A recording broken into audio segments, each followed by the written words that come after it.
ఇలా అరిగిపోయిన చీపురు కట్టను మనము ఎంత ఊడ్చినా కూడా ఇల్లు అనేది నీట్గా కాదు కదండి. అలాంటప్పుడు ఎక్కడి వరకైతే అరిగిపోయిందో అక్కడి వరకు ఇలా సీజర్తో కట్ చేసుకోండి. ఇప్పుడు ఇలా కట్ చేసుకోవడం వలన మనకి సమానంగా ఈ చీపురు కట్ట అనేది ఇలా ఉంటుంది.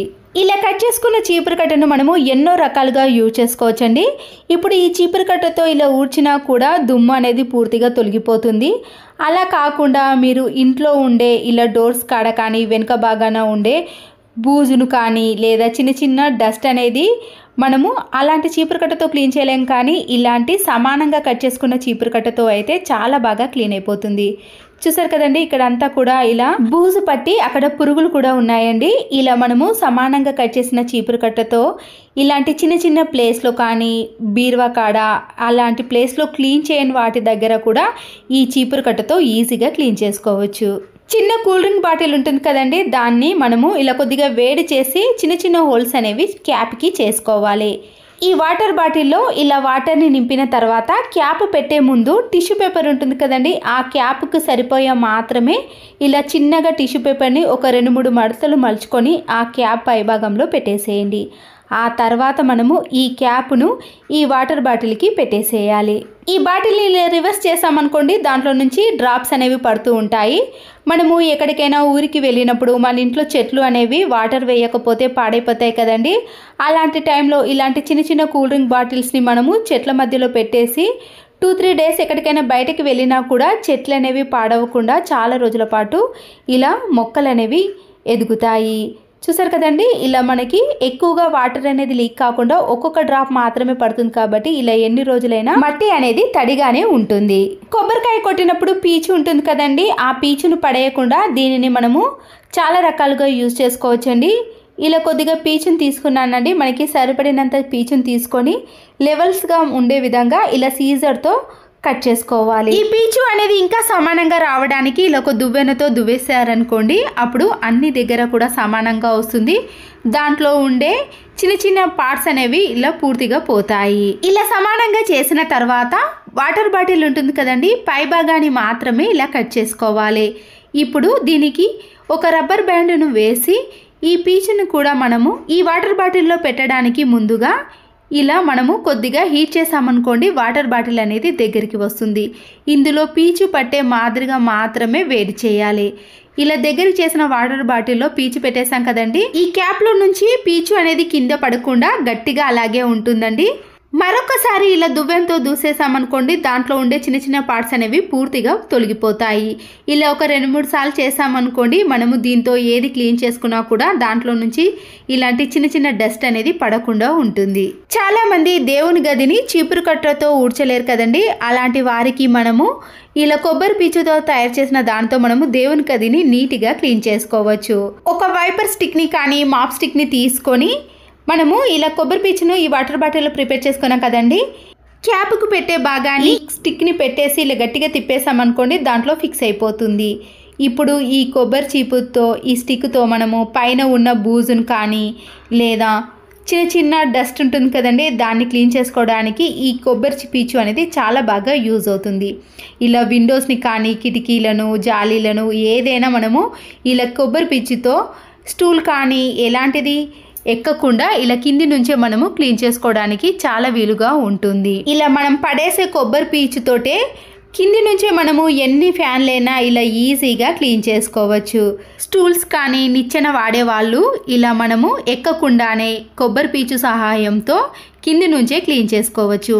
ఫాల్ సీలింగ్ ఉంటుంది కదండి, ఆ ఫాల్ సీలింగ్ గ్యాప్లో కూడా చిన్న చిన్న స్పేస్ ఉంటుంది కదా, దాన్ని మనము చీపురు కట్టతో కానీ దేంతో క్లీన్ చేసుకోలేం, కానీ ఇలా తయారు చేసుకున్న కొబ్బరి పీచుతో ఈజీగా క్లీన్ చేసుకోవచ్చు. ఇలా స్టిక్కి మనము ఒక్కటి ప్రిపేర్ చేసుకున్నాం అనుకోండి, ఇంట్లో అన్నిటిని కూడా ఈజీగా క్లీన్ చేసుకోవచ్చు.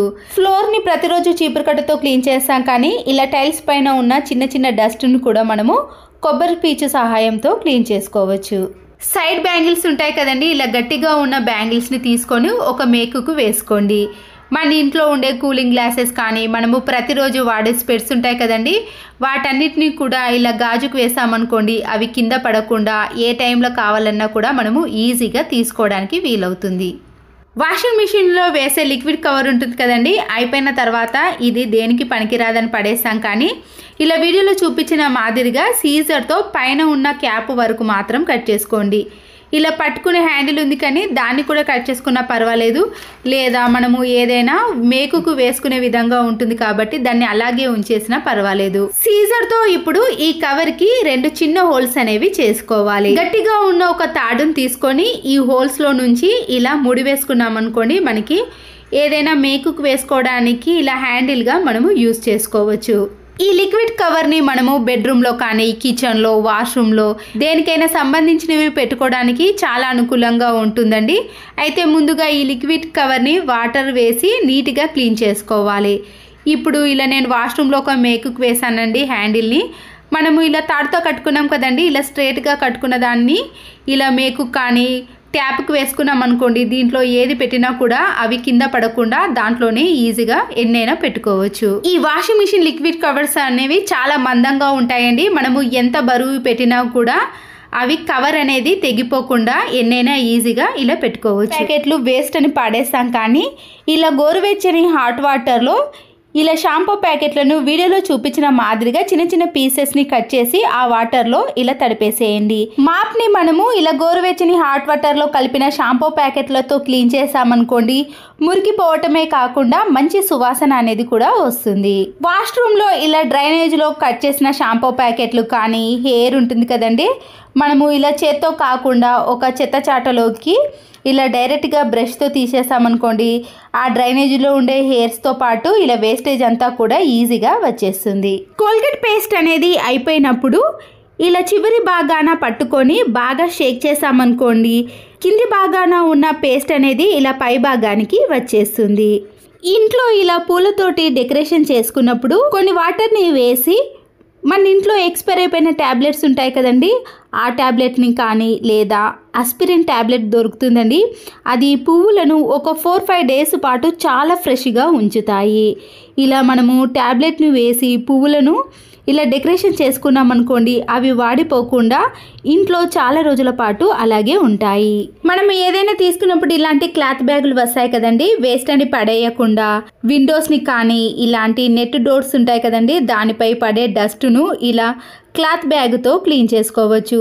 దీనికోసం మన ఇంట్లో ఉండే ఏదైనా క్లాత్తో క్లీన్ చేయడం కంటే ఇలా వేస్ట్గా పడేసే వాటిని యూజ్ చేసుకున్నాం అనుకోండి, మన పని కూడా చాలా సులువైపోతుంది. ఇలా ఏదైనా లిక్విడ్ని వేసి స్లైడింగ్ డోర్ని కూడా ఈజీగా క్లీన్ చేసుకోవచ్చు. బౌల్లో వాటర్ని వేసుకొని అల్లాన్ని ఒక 2-3 టైమ్స్ పాటు ఈ వాటర్లోనే ఇలా నీట్గా మట్టి లేకుండా కడగాలి. ఇలా ఒక 5 నిమిషాల పాటు బాగా నానబెట్టిన వాటర్లో నుంచి ఈ అల్లాన్ని తీసుకొని ఇలా వడపోసే జాలి ఉంటుంది కదండి, ఇలా స్టెయినర్తో మనము గట్టిగా దానిపై ఉండే పొట్టును తీసేసామనుకోండి, చాలా ఈజీగా వచ్చేస్తుంది. ఇంట్లోకి అల్లం వెల్లుల్లి పేస్ట్ని రుబ్బుకునేటప్పుడు ఇలా ఎన్ని కేజీలైనా అల్లంపై ఉండే పొట్టును తీయాలంటే ఈ టిప్తో మనము చాలా ఈజీగా తీసేయచ్చు. ఈ జాలితో తీసామనుకోండి పొట్టు మాత్రమే వస్తుందండి, అల్లం అనేది చాలా ఎక్కువగా అలాగే ఉండిపోతుంది. అల్లం అనేది ఎక్కడ వేస్ట్ కాకుండా ఉంటుంది. పెటికోట్స్ కానీ ఇలాంటి డ్రెస్ వేసుకునే ప్యాంటు యొక్క నాడలను మనము ఇలాంటి పిన్నిస్తో ఎక్కిస్తాం, కానీ ఒక్కొక్కసారి పిన్నిస్ అనేది లేనప్పుడు పెన్ సహాయంతో కూడా ఈజీగా ఎక్కించవచ్చు. పెన్ యొక్క మొదటి భాగం ఉంటుంది కదండి, ఇలా ఏ నాడనైతే ఎక్కిస్తున్నామో దాంట్లో నుంచి ఇలా పెన్నుని తీసేసామనుకోండి, ఆ తర్వాత గట్టిగా ఆ క్యాప్ని కూడా పెట్టేసేయాలి. ఇలా వీడియోలో చూపించిన మాదిరిగా చేసిన తర్వాత మనము ఈ హోల్లో నుంచి ఇలా పెన్నుని పెట్టేసి ఆ నాడను చాలా ఈజీగా ఎక్కించవచ్చు. పిన్నిస్తో అయితే మధ్యలో ఒక్కొక్కసారి ఆ పిన్నిస్ అనేది బయటికి వచ్చేస్తుంది, కానీ ఇలా పెన్తో తీసామనుకోండి ఎంతో సులువుగా చాలా తక్కువ టైంలో ఇలా నాడను ఎక్కించవచ్చు. ఇలా అయిపోయిన పెన్ను కూడా మనము ఈ విధంగా యూజ్ చేసుకోవచ్చు. ఇంట్లో ఇలాంటి లెదర్ బెల్టులు ఉన్నప్పుడు మధ్యలో చినిగిపోవడం కానీ లేదా లూజ్గా టైట్గా అయినప్పుడు వీటిని యూజ్ చేయలేం కదండి, అలాంటప్పుడు ఇలాంటి లెదర్ బెల్టులను తీసుకొని మనము పైనుంచి ఇలా చిన్న చిన్న హోల్స్ అనేవి గ్యాప్ ఇచ్చుకుంటూ చేసుకోవాలి.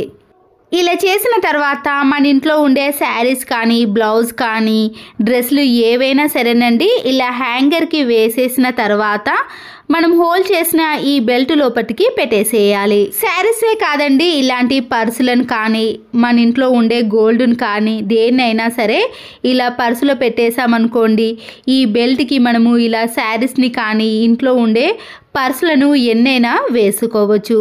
ఇలా బీరువాలో కానీ లేదా ఏదైనా హ్యాంగర్కి వేసామనుకోండి, శారీస్లు మనము ఎన్ని మడత పెట్టినా కూడా ఇలా బెల్ట్కి చాలా ఈజీగా పడతాయి.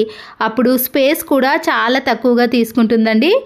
బీరువాలో కానీ కబోర్డ్లో కానీ ఇలా బెల్ట్ సహాయంతో మనము ఎన్నైనా సర్దుకోవచ్చు.